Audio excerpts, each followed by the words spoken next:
বিসমিল্লাহির রহমানির রহিম। তোমাদের আজকে আমি বিবিএ অনার্স হিসাব বিজ্ঞান বিভাগ প্রথম বর্ষের প্রিন্সিপালস অফ ফিনান্সের যে চ্যাপ্টারটি করাবো সেটি হচ্ছে মিড টার্ম ফিনান্সিং বা মধ্যমেয়াদী অর্থসংস্থান। এর আগে দুটি ক্লাস বা একটি ক্লাস হয়ে গেছে, সেখানে আমরা সূত্রগুলো কি করেছি তোমাদের আলোচনা করেছি। এখন আজকে আমরা সেই সূত্র সাহায্যে কিভাবে অঙ্কগুলি করতে হয়, কিভাবে কি করতে হয় আমরা সেটা শিখব। আশা করি তোমরা সবাই মনোযোগ সহকারে দেখবে। এখন আজকে যেটা অঙ্ক করব সেটা হচ্ছে আমার শীট থেকে করা, সেটা হচ্ছে প্রবলেম না সরি এক্সারসাইজ নাম্বার কত বলেছে এখানে 1। তো দেখো একটু তোমরা মনোযোগ সহকারে দেখো অঙ্কটাতে কি বলেছে। মোজা ফুড লিমিটেড নিডস টাকা 40 লাখ। মোজা ফুড লিমিটেডের দরকার কত টাকার দরকার বলো তো, বলেছে 40 লক্ষ টাকা দরকার টু ফিনান্স মানে অর্থায়নের it's medium term capital. Medium মানে কি বলতো, মধ্যমেয়াদী। মিডিয়াম মানে মধ্য, টার্ম মানে মেয়াদ, তাহলে মিডিয়াম টার্ম মানে মধ্যমেয়াদী ক্যাপিটাল মূলধন। রিকোয়ারমেন্ট ফর, রিকোয়ারমেন্ট মানে প্রয়োজন হবে, ফর রিমডেলিং। রিমডেলিং মানে কি আধুনিকায়ন করবে ফুড প্রসেসিং ইকুইপমেন্ট। সেটা কি আধুনিকায়ন করবে বলো তো, একটা ফুড প্রসেসিং ইকুইপমেন্টকে কি করবে আধুনিকায়ন করবে, ফুড প্রসেসিং সরঞ্জামকে। তোমরা জানো যে এই মোজা ফুড লিমিটেড একটা খাবার প্রস্তুতকারী প্রতিষ্ঠান, খাদ্য উৎপাদনকারী প্রতিষ্ঠান। এই কোম্পানি 40 লক্ষ টাকা অর্থায়নের দরকার, মধ্যমেয়াদী অর্থায়নের দরকার, যেটাই যে এখানে বলেছে মূলধন হিসাবে দরকার। কেন দরকার, তার খাদ্য উৎপাদনকারী যে ইকুইপমেন্ট বা সরঞ্জাম আছে সেটাকে কি করবে, রিমডেলিং করবে। খাদ্য প্রক্রিয়াকরণ মেশিন যেটা, সেটা রিমডেলিং করবে। এখানে বলেই দিয়েছে যে টাকাটা তোমার দরকার হবে, সেটা কি ধরনের দরকার হবে বলো তো, মধ্যমেয়াদী টাকা লাগবে, তাই তো। এখন এই টাকাটা, এত টাকা কোথায় পাবে, তার কাছে নাও থাকতে পারে। এই টাকাটা মধ্যমেয়াদের জন্য কে দিবে আসলে, এটা এখানে বলেছে গ্রাম ব্যাংক লিমিটেড। আমরা ধরেই নিলাম Gram bank. Gram bank limited agree to provide, agree থেকে অ্যাগ্রিড আসছে, রাজি হয়েছে, টু প্রোভাইড। টু প্রোভাইড মানে কি বলতো, হচ্ছে এখানে জোগাড় দিতে বা যোগান দিবে বা সংগ্রহ করে দিতে রাজি হয়েছে লোন অ্যাট 10% ইন্টারেস্ট। অর্থাৎ গ্রাম ব্যাংক বলছে ঠিক আছে আমি আপনাদের এই লোনটা দিয়ে দিব, মোজা ফুডকে লোন দেবে এখানে, ভালো, তাহলে গ্রাম ব্যাংকের কাছ থেকে পাবে। বাট গ্রাম ব্যাংক একটা শর্ত দিয়েছে যে এই লোনের উপরে কি করতে হবে, সুদ পরিশোধ করতে হবে। কত পার্সেন্ট সুদ পরিশোধ করতে হবে বলেছে, 10% সুদ পরিশোধ করতে হবে। এখন এই যে লোনটা আছে, এই লোনটা পরিশোধ করতে হবে তো নাকি, কত দিনের মধ্যে, নিশ্চয়ই 4 বছর শেষে একবারে গিয়ে নয়। মধ্যমেয়াদী ঋণ কখনোই একবারে পরিশোধ হবে না, সেটা কি হবে, কিস্তিতে কিস্তিতে পরিশোধ হবে। আচ্ছা এখানে দেখো, এখানে বলেছে the loan has to be paid in next 4 years. এই ঋণটা পরিশোধ করা হবে পরবর্তী কয়টা বছরের মধ্যে, 4 বছরের মধ্যে এই ঋণটা পরিশোধ করে দিতে হবে।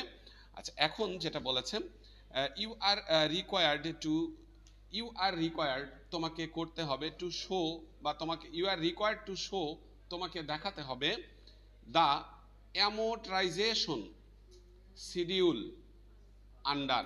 অ্যামোর্টাইজেশন মানে নিঃশেষকরণ তালিকা, শিডিউল মানে তালিকা, আন্ডার বলেছে কি বেলন পেমেন্ট মেথড, নাম্বার 2 বলেছে কি ক্যাপিটাল রিকভারি মেথড। তো আমরা জানি যে মধ্যমেয়াদী লোন নিলে এটা 3টা কিস্তির মধ্যে কি করতে হয়, পরিশোধ করতে হয়। 3টা পদ্ধতিতে পরিশোধ করা যায়, একটা হচ্ছে অ্যাড অন ইন্টারেস্ট বেসিস, আর একটা যেটা আছে এই যে এখানে দেখতে পাচ্ছ, একটা হচ্ছে অ্যাড অন ইন্টারেস্ট মেথড, আর একটা হচ্ছে কি বেলন মেথড, আরও একটা হচ্ছে কি ক্যাপিটাল রিকভারি মেথড। এই অঙ্কটা আমাদের বলেছে যে ঋণ পরিশোধের একটা তালিকা করতে হবে, সেটা বেলন মেথডে এবং ক্যাপিটাল রিকভারি মেথডে। আচ্ছা এখানে আবার একটু বলি, মানে একটু বিষয়টাকে আমাদের মতো করে সাজাই বলি। মোজা ফুড লিমিটেডের 40 লাখ টাকা দরকার, এই 40 লাখ টাকা দিতে রাজি হয়েছে কে, গ্রাম ব্যাংক লিমিটেড। এবং গ্রাম ব্যাংক বলেছে যে ঠিক আছে তাহলে কত পার্সেন্ট সুদ দিতে হবে, 10% সুদ গ্রাম ব্যাংক নেবে। আর এই টাকাটা গ্রাম ব্যাংকে নেয়ার পরে 4টা কিস্তিতে পরিশোধ করে দিতে হবে। এখন এই যে পরিশোধটা করা হবে তার একটা তালিকা করতে হবে, এই 4 বছরের সেই তালিকাটা করতে হবে কোন কোন পদ্ধতিতে বলো তো, বলেছে এখানে একটা হচ্ছে বেলন মেথড আর একটা হচ্ছে কি ক্যাপিটাল রিকভারি মেথড। এইখানে তোমাদেরকে কিছু শব্দের অর্থগুলো যেমন জেনে রাখতে হবে। এই যে অ্যামোর্টাইজেশন মানে কি? তালিকা। অ্যামোর্টাইজেশন মানে তালিকা। তোমরা যদি লিখে নিতে চাও এই শব্দগুলোর অর্থ একটু লিখে নিতে পারো যে অ্যামোর্টাইজেশন মানে তালিকা। এমনিতেই লিখে নাও, যেটা তোমাদের জন্য সুবিধা হবে।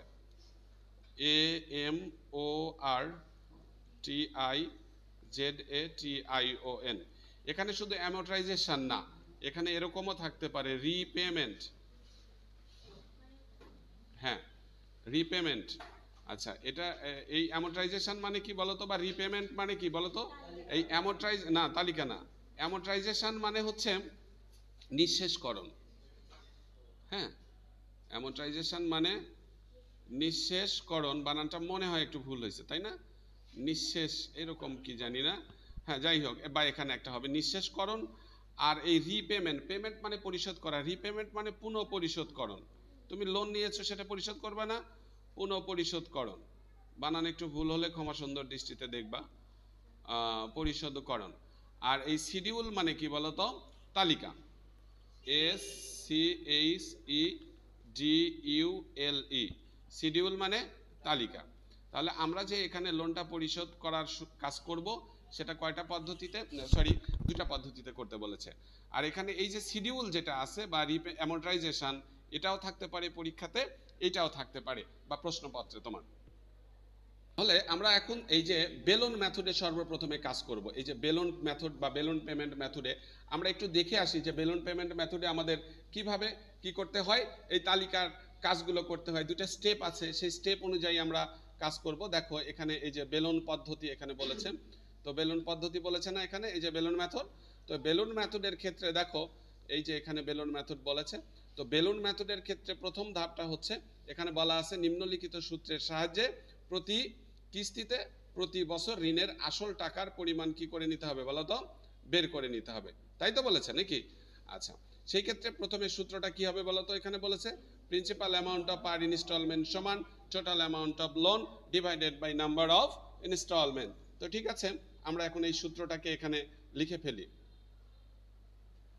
তো দেখো আমরা সেই সূত্রটা এখানে কিন্তু লিখে ফেলেছি যে amount of per instalment equal to কি principal amount of per instalment equal to amount of loan divided by number of instalment. তো আমরা একটু দেখি তো এখানে আমাদের কত টাকা আছে। অ্যামাউন্ট অফ লোন বলো তো, বলেছে এখানে 40 লক্ষ টাকা আছে অ্যামাউন্ট অফ লোন, তাই তো?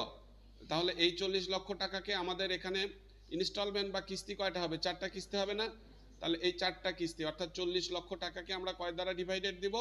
4 দ্বারা ভাগ করে দিব। এখানে একটু লেখো 40 লক্ষ ডিভাইডেড 4 সমান টাকা প্রতি কিস্তিতে কত হবে তাহলে? 4 10 40, সরি, হ্যাঁ 10 লাখ টাকা।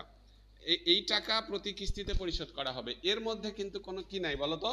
ইন্টারেস্ট নাই। আর একটা বিষয় একটু শুনে রাখো, এই যে principal amount of per instalment লেখা হয়েছে না, ওখানে সংক্ষেপে এটাকে পিপি লিখতে পারো, পেমেন্ট পার ইনস্টলমেন্ট বা প্রিন্সিপাল পার ইনস্টলমেন্ট, আসল টাকা যেটা। এটা লেখা হয়ে গেছে সবার? এরপরে আমাদেরকে দেখতে হবে যে দ্বিতীয় ধাপে আসলে সূত্রে কি প্রয়োগ করতে হবে। আমরা যদি 4 কিস্তিতে পরিশোধ করে দেই তাহলে 4 10 40 লাখ টাকা চলে যাবে, এর মধ্যে কিন্তু কোনো ইন্টারেস্ট নাই। এটা ঋণের আসল টাকা প্রতি কিস্তিতে কয় টাকা পরিশোধ করা হবে সেইটা। এরপরে দেখো আমাদের এখানে বলেছে দ্বিতীয় ধাপে যেটা বলেছে, কি বলেছে? ঋণ পরিশোধের তালিকা করতে হবে, তার নমুনা ছক নিম্নে তুলে ধরা হলো। তো নমুনা ছক তুলে ধরা হলো, ঘর কয়টা? 1 2 3 4 5 6টা। তাহলে আমাদের একটা ঋণ পরিশোধের তালিকা করতে হবে। এখানে তালিকা করতে গেলে সর্বপ্রথমে আমাদের উপরে একটু নামটা লিখে নিতে হবে কোম্পানির, মোজা ফুড লিমিটেড, MOZA, মোজা ফুড লিমিটেড। তারপরে লিখব কি? Loan amortisation schedule.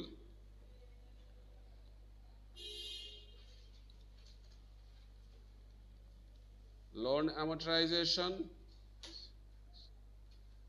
শিডিউল কোন ও এটা রিকোয়ার্ড নাম্বার কোনটা করছি বলো তো? প্রথমে রিকোয়ার্ড নাম্বার এ না 1 বলা আছে? 1 বেলুন মেথডে করছি, তাই এখানে লিখবো আমরা under balloon payment method, BALOON মনে হয় নাকি? বেলুন বানানটা একটু দেখে নাও। BALL আচ্ছা, আন্ডার বেলন পেমেন্ট মেথড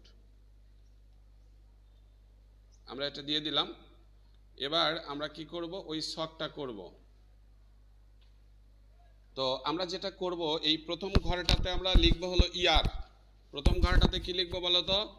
ইয়ার, বছর, YEAR। তারপরেরটাতে লিখব ওপেনিং লোন। তারপরেরটাতে লিখব ইন্টারেস্ট। ইন্টারেস্টটা বের হবে এইভাবে, opening loan into rate of interest. কয় পার্সেন্ট রেট অফ ইন্টারেস্ট বলো তো? 10%। তারপরে এখানে বসাই দিব ওই যে প্রিন্সিপালস অফ অ্যামাউন্ট বা পিপি। তারপরে এখানে বসাবো পিএমটি। পিএমটি কিভাবে হবে বলো তো? এই যে ইন্টারেস্ট আগের ঘরের প্লাস এই পিপি, এই দুটা যোগ করে। তারপর এটা হবে ক্লোজিং লোন, তাই আছে না ওখানে? Closing loan. আমাদের ক্লোজিং লোনটা বের করব কিভাবে? Opening loan minus PP, not PMT. Opening loan minus পিপি।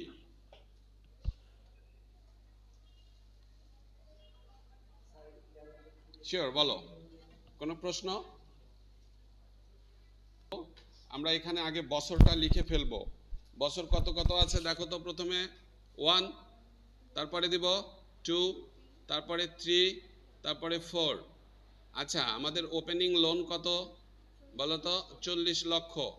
তোমরা আগে একটু এক কাজ করতে পারো, শুধু আমার এটা আগে দেখো, তারপরে অঙ্কটা উঠাও, না হয় আমি সময় দিচ্ছি। ওপেনিং লোন ইন্টারেস্ট বের হবে ওপেনিং লোন ইন্টু 10%। তো এই যে ওপেনিং লোন 4 লক্ষ টাকা, এই 4 লক্ষ টাকার উপরে 40 লক্ষ টাকা, তার উপরে 10% কাটলে কত আসে বলো তো? 4 লক্ষ। শিওর তো? 4 লক্ষ টাকা আসলো ইন্টারেস্ট।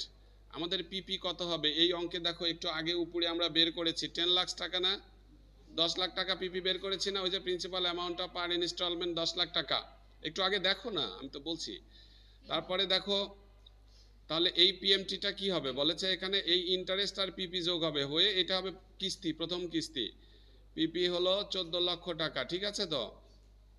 এবার একটু দেখো আগে, তাহলে আমাদের বছর শেষে এই যে এখানে ক্লোজিং ব্যালেন্স লেখা আছে, কিভাবে লেখা আছে? ওপেনিং লোন মাইনাস পিপি।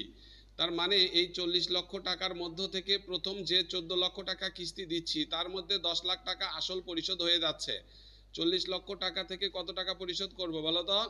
10 লক্ষ। তাহলে ওই বছর শেষে আর ঋণের ব্যালেন্স থাকলো কত? লোনের ব্যালেন্স 30 লক্ষ। একটু দেখো আগে স্টুডেন্টস, একটু দেখো প্লিজ। এখন তাহলে এই যে 30 লক্ষ টাকা আছে, এই 30 লক্ষ টাকাটা কি করব বলো তো? এই পরের বছরের কি লোন হিসাবে? ওপেনিং লোন হবে না? কারণ লোন তো পরিশোধ করাই হয়নি, এইখানে দিয়ে দিলাম। এইবার একটু খেয়াল করো, দ্বিতীয় বছরে এসে এই 30 লক্ষ টাকা ওপেনিং লোন, তার উপরে কত পার্সেন্ট ইন্টারেস্ট কাটবো এখানে? 10%। তাহলে 30 লক্ষ টাকার উপরে 10% যদি কাটি, তাহলে আমাদের ইন্টারেস্ট আসবে 3 লাখ। এ বছরেও আমরা প্রতি কিস্তিতেই পিপি দেব কত টাকা করে? যেটা ওয়ার্কিংস করে বের করে নিয়েছি 10 লাখ টাকা করে। এবার পিএমটি কত হবে দেখো তো? এই যে 13 লক্ষ প্লাস 10, 3 লক্ষ প্লাস 10 লাখ সমান কত? 13 লক্ষ টাকা। এবার একটু খেয়াল করো তো একটু প্লিজ, এইখানে 30 লক্ষ টাকা থেকে এবার আমাদের একটু দেখো, এখানে কত আছে? 30 লক্ষ আছে না? 30 লক্ষ আছে। অথবা এরকম চিন্তা করতে পারো, এবারকার ওপেনিং লোন কত? 30 লাখ। তার মধ্যে এবার পরিশোধ হয়ে যাচ্ছে কত? 10 লাখ। তাহলে অবশিষ্ট থাকলো কত? আর 20 লক্ষ টাকা আমি এখানে দিয়ে দিচ্ছি। আবারও একটু দেখো, এই দ্বিতীয় বছরের লোন তো পরিশোধ এখনো হয়নি, হয়েছে কি? এই 30 লক্ষ টাকা এখানে চলে আসলো, সরি 20 লাখ। এই 20 লাখের উপরে এবার আবার কি হবে বলো তো? ইন্টারেস্ট ধার্য করতে হবে। কত হবে? 2 লক্ষ টাকা আসলো ইন্টারেস্ট। এ বছরে আমাদের পিপি কত হবে বলো তো? 10 লক্ষ টাকা। তাহলে পিএমটি কত হবে? এই 2 লাখ আর এই 10 লাখ কত হচ্ছে? 12 লক্ষ টাকা হচ্ছে পিএমটি। এবার দেখো তো, এই 20 লাখ থেকে এই পিপি চলে গেল, তাই না? এই যে ওপেনিং লোন মাইনাস পিপি বলা আছে না এখানে? তাহলে বাদ গেলে থাকলো কত টাকার? 10 লক্ষ টাকা থাকলো। এই তৃতীয় বছরের লোনের পরিমাণ আমাদের চতুর্থ বছরে এসে কি হলো বলো তো? অ্যাড হয়ে এখানে শুরুতে আসলো। তাহলে এবারও কি হবে? এই লোনের উপরে কত পার্সেন্ট সুদ কাটবো? 1 লাখ টাকা সুদ আমরা কেটে দিলাম। এবারও কিন্তু পিপি বের করেছি 10 লাখ টাকা, মানে এই যে এই 10 লাখ টাকা শেষ। এবার এটার সাথে এটা যোগ করলে হচ্ছে কত বলো তো? 10 আর 1-এ 11 লক্ষ টাকা। এবার একটু দেখো তো, এখানে 10 লাখ, এখানেও 10 লাখ, আর কি থাকলো এখানে? নীল হয়ে গেল। অর্থাৎ আমি যে লোনটা নিয়েছিলাম প্রতি বছরে কত টাকা করে দিলাম, দেওয়ার পরে এগুলো পরিশোধ হয়ে গেল। আশা করি এটা তোমরা বুঝতে পেরেছো, কোনো প্রবলেম হয়নি। প্রিয় শিক্ষার্থী বন্ধুরা, এখানে দেখো একটা বিষয়, সেটা হচ্ছে যে তুমি লোন নিয়েছো কত টাকা? 40 লাখ না? এই যে প্রথম কিস্তির 10 লাখ, দ্বিতীয় কিস্তির 10 লাখ, পরের কিস্তিতে 10 লাখ, মিলে দেখো এই 40 লাখ টাকা পরিশোধ হয়ে গেল, তাই না? এটা লেখার দরকার নাই, জাস্ট বোঝানোর জন্য। এবং তুমি ইন্টারেস্ট মোট দিলে কত? 4 3 7, 2 9 আর 1 10, মোট ইন্টারেস্ট দিলে কত টাকা? 10 লাখ। তাহলে তুমি মোট পরিশোধ করলে কত বলো তো? এই যে এগুলো যোগ করলে বোঝা যাবে 50 লাখ টাকা তুমি পরিশোধ করেছো। ঠিক আছে, তার মানে 40 লক্ষ টাকা তুমি লোন নিলে 4 বছরের জন্য, প্রতি বছরে 10 লাখ টাকা করে দিলে। হ্যাঁ, প্রতি বছরে 10 লাখ আসল টাকার দিলে, কিন্তু তুমি কিস্তি পরিশোধ করেছো কত? প্রথম বছরে দিছো 14 লাখ, পরের বছরে পরিশোধ করছো 13 লাখ, তারপরের বছরে কত পরিশোধ করেছো? 12 লাখ, তারপরের বছরে কত পরিশোধ করেছো? 11 লক্ষ টাকা। এইটা হলো আমাদের কোন method? Balloon payment method, balloon method. এই বেলুন মেথডে কিন্তু আমরা ওয়ার্কিং করে পিপি বের করে নিয়েছি, ঠিক আছে তো?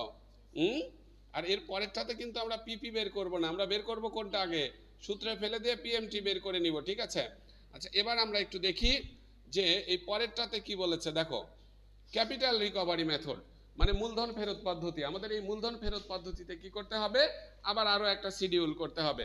তো তার আগে আমরা একটু দেখি যে মূলধন ফেরত পদ্ধতিতে যদি করতে যাই, তাহলে এই ক্ষেত্রে আমাদের কি করতে হবে, এখানে কি নিয়ম বলেছে দেখো। মূলধন ফেরত পদ্ধতি, মূলধন ফেরত পদ্ধতিতে অঙ্ক করার নিয়মাবলী। হ্যাঁ, এখানে বলছে প্রথম ধাপ। প্রথম ধাপে বলেছে নিম্নোক্ত সূত্রের সাহায্যে প্রতি কিস্তিতে সুদ ও আসল টাকার পরিমাণ কি করতে হবে? বের করে নিতে হবে। সুদ ও আসল টাকার পরিমাণ বের করতে হবে। অর্থাৎ আমি বলেছিলাম যে এটা কি, সুদ ও আসল মানে কি? পিএমটি। এবার পিএমটি বের করে নিতে হবে। একটা হলো সময়, কিস্তি যদি সময়ের শুরুতে হয়, আর একটা হলো কি, কিস্তি যদি না, সরি, প্রথমটা বলেছে কিস্তি যদি সময়ের শেষে হয়, এবং পরেরটা বলেছে কিস্তি যদি সময়ের শুরুতে হয়। তো দেখো, প্রথমে যেটা বলা আছে সেটা হলো কিস্তি যদি সময়ের কিসে হয় বলেছে, এখানে শেষে হয়। এখানে কিন্তু বলে নাই যে শুরুতে না শেষে, নাকি? যদি কিছু বলা না থাকে তাহলে আমরা শেষেরটা ধরে নিব, অর্থাৎ আমরা অর্ডিনারি অ্যানুইটি ডিউ যেটা, সেটা ধরে নিব, অর্থাৎ বার্ষিক বৃত্তির সাধারণ মূল্য বা শেষের কিস্তির এই সূত্র। এই সূত্র দিয়ে আমরা কি বের করে নিব বলো তো? এখানেকার এই যে পিএমটিটা বের করব, প্রথম স্টেপ। তো এখানে কোনটা সমান কি দেখো বলেছে হিয়ার, এখানে বলেছে কি, হ্যাঁ, এখানে পিভি সমান কি বলেছে দেখো তো? Present value of the loan, লোনের বর্তমান মূল্য কত টাকা? 40 লাখ। পিএমটি, এই পিএমটিটা আমাদের বের হবে পেমেন্ট অফ পার ইনস্টলমেন্ট, প্রতি কিস্তির পরিমাণ। আর সমান কি বলেছে? রেট অফ ইন্টারেস্ট বা সুদের হার। আর এন সমান যেটা বলেছে total number of year oblique instalment, মোট কিস্তির সংখ্যা। তো ঠিক আছে, আমরা এটাকে একটু স্টার্ট করতে পারি। সর্বপ্রথম এই অঙ্ক করতে গেলে আমাদেরকে কি করতে হবে? ওয়ার্কিংস করে নিতে হবে। লিখবো ক্যালকুলেশন অফ পিএমটি, এটা রিকোয়ার্ড নাম্বার 2।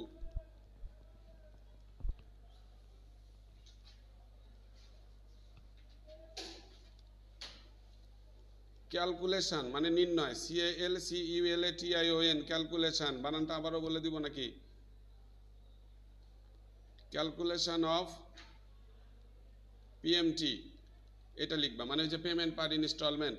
সূত্রটা হবে পিভি সমান কি যেন দেখলাম আমরা, বলো তো? 1 minus 1 divided 1 plus r to the power n divided r. তাহলে আমরা সাইড নোটে লিখব কোনটা সমান কি, হেয়ার বা এখানে এই পিভি সমান প্রেজেন্ট ভ্যালু অফ লোন, ঋণের বর্তমান মূল্য।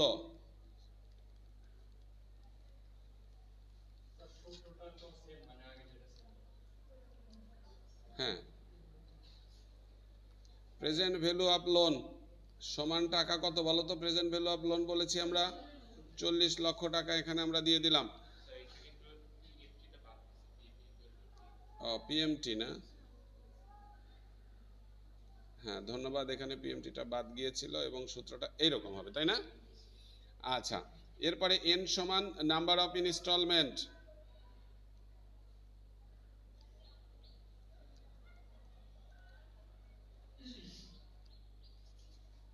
অর্থাৎ কিস্তির সংখ্যা। এখানে কিস্তির সংখ্যা কয়টা বলো তো? 4টা। আর সমান কি হবে বলো তো? Rate of interest. আর সমান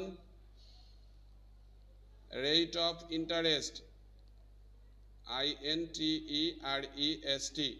সুদের হার কত পার্সেন্ট বলেছে? এই যে 10% না, পার্সেন্টকে আমরা দশমিকে রূপান্তর করব, উপরে 10 নিচে কত দ্বারা ভাগ? 100 দ্বারা ভাগ, তাহলে 0.10। এরপরে আমাদের যেটা লিখতে হবে, পিএমটি সমান পেমেন্ট পার ইনস্টলমেন্ট,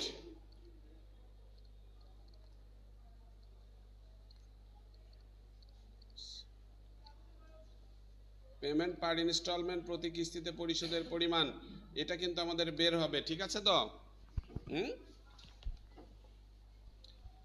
লেখা হয়ে গেলে আমাকে একটু বলো, এই মানগুলো বসিয়ে দিতে হবে। এখন আমরা যেটা করব সেটা হচ্ছে যে এই মানগুলোকে এখানে বসিয়ে দিব। লেখো অর পিভির মান 40 লক্ষ সমান পিএমটি থাকবে, এটার মান নাই, এটা সেকেন্ড ব্র্যাকেট এরকম হয়ে যাচ্ছে, ভালো করে দিয়ে নাও তোমরা। 1 divided 1 plus 0.10 to the power n divided r এর মান 0.10, ও n এর মান কত? 4, এটা n এর মান হলো 4 হবে। অর 40 লক্ষ সমান পিএমটি 1 মাইনাস, আমি এটাকে একবারে কাজ করি, হ্যাঁ ক্যালকুলেটারে নিশ্চয়ই এটার কাজ তোমরা জানো, তাহলে 1 ডিভাইডেড 1.4, এটার মান আসবে হলো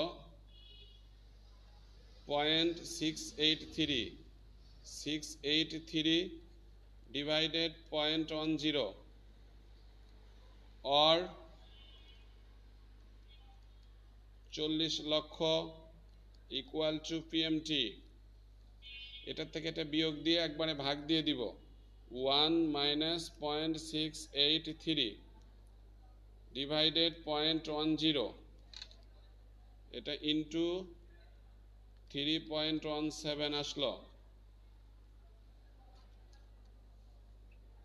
অর এটা এই পাশে গুণ আছে না, তাহলে এই পাশে আসলে ভাগ হয়ে যাবে না, অর্থাৎ আমি একবারে লিখব পিএমটি সমান, এখানে উপরে লিখব 40 লক্ষ ডিভাইডেড 3.17, তাহলে অতএব পিএমটি ইকুয়াল টু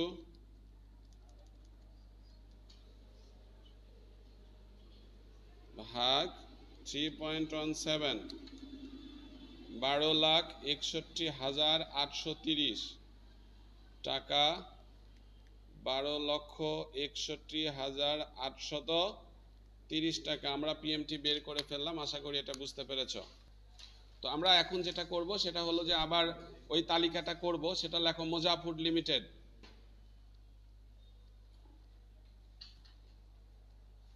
মোজা ফুড লিমিটেড লোন, এটা কিন্তু কয় নাম্বার চলছে? রিকোয়ার্ড নাম্বার 2 লিখেছো কি তোমরা? হ্যাঁ, loan amortisation schedule, loan amortisation schedule, loan amortisation এইটুকু একটা শব্দ, তারপরে schedule, under capital recovery method,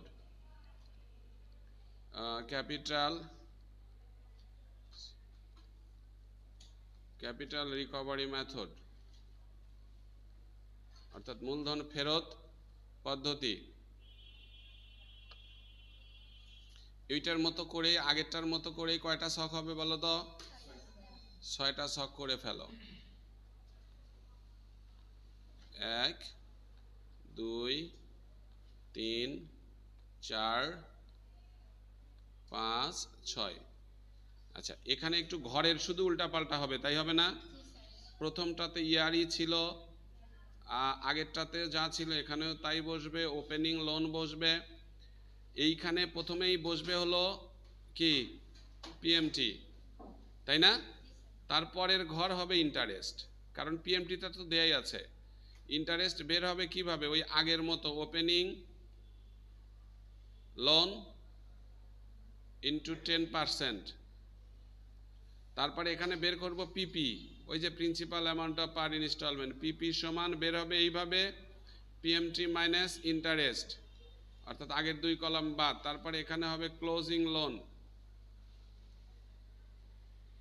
closing loan হবে ওপেনিং লোন মাইনাস পিপি, এই যে ওপেনিং লোন মাইনাস পিপি, এটা আমাদের করতে হবে।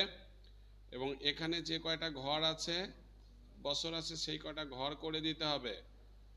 জাস্ট 4টি বছর আছে, 4টি ঘরই আমরা করে দিলাম। তো এখন আমরা যেটা করব সেটা হলো যে কয়টা বছর আছে বছরগুলো আগে লিখে নেই, 1 2 3 4। এবারও দেখো আমরা ওপেনিং লোন নিচ্ছি কত টাকা? 40 লক্ষ টাকা।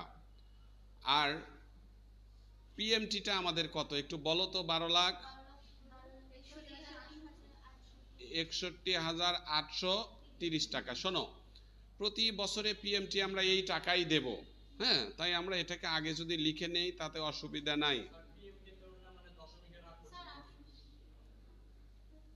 দশমিকের ওখানে ঠিক করে নিছি আমরা, যেটা নিয়ম 50-এর উপরে থাকলে এক যোগ করা যায়, আমরা এখানে দশমিকটাকে অ্যাভয়েড করেছি। এইটা আসলো পিএমটি, তাই না? ইন্টারেস্ট আমরা বের করব।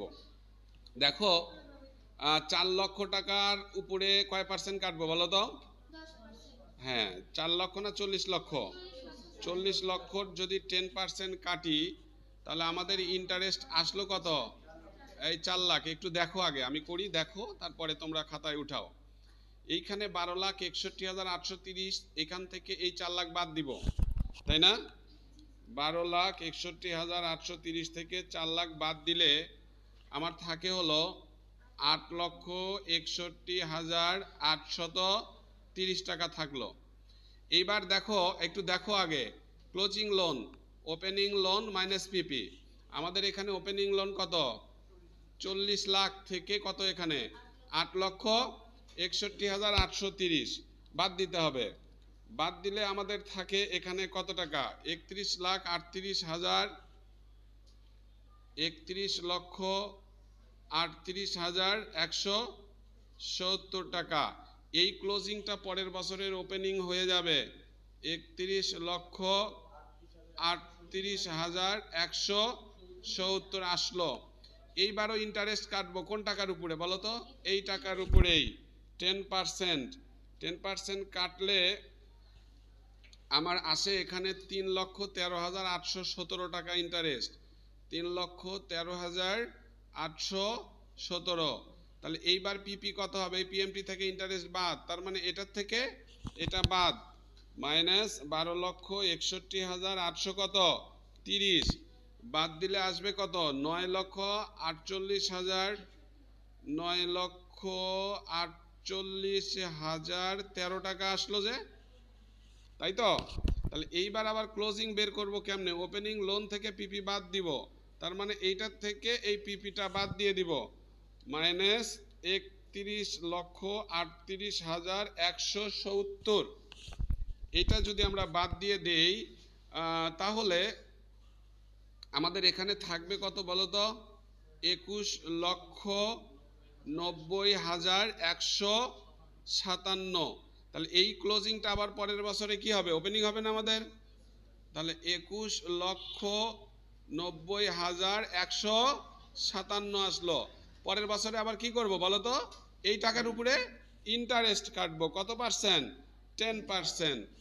কাটলে এখানে আসবে হলো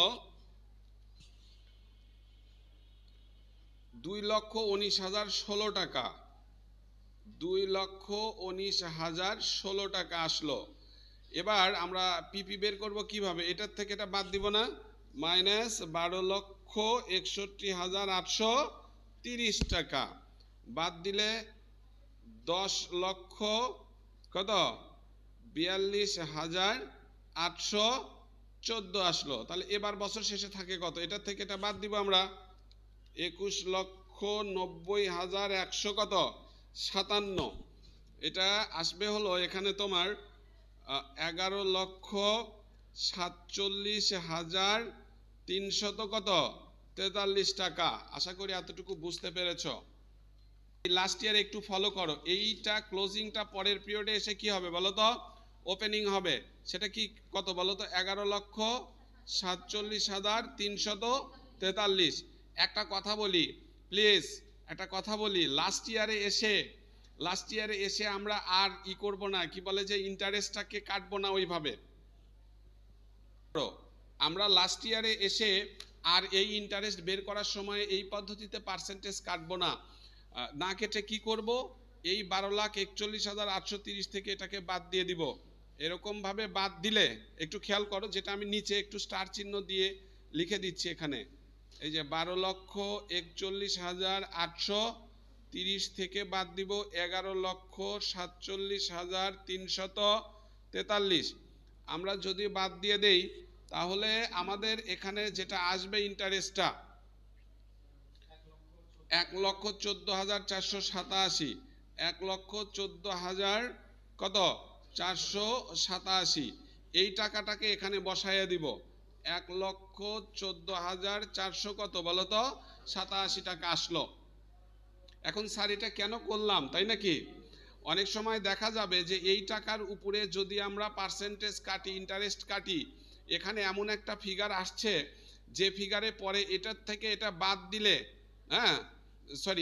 এটার থেকে এটা বাদ দিলে তোমার হচ্ছে লাস্টে এই মিলে নাও যেতে পারে লাস্ট ইয়ারে এসে।